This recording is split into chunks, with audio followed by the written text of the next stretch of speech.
Untuk menyamakan visi dan misi selama bertugas di wilayah hukum Polres Musi Banyuasin, Kapolres Muba AKBP Alamsyah Palupesi melaksanakan kunjungan ke sejumlah polres dan pos polisi di wilayah Kabupaten Muba.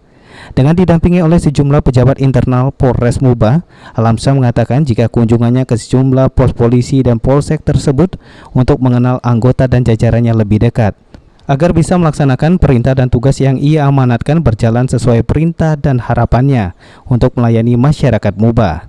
Selain itu juga di sela-sela kunjungan Kapolres Muba juga memberikan bantuan kepada masyarakat kurang mampu yang terdampak wabah COVID-19.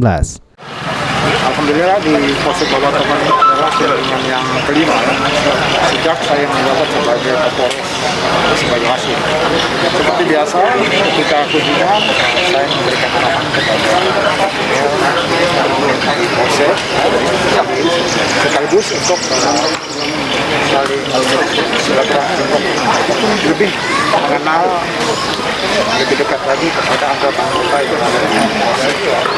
Samping itu kedatangan saya di sini juga bisa melihat bagaimana kegiatan yang dilakukan oleh Polsek, baik dari segi pembinaan maupun dari segi Rozi Iskandar, PAL TV.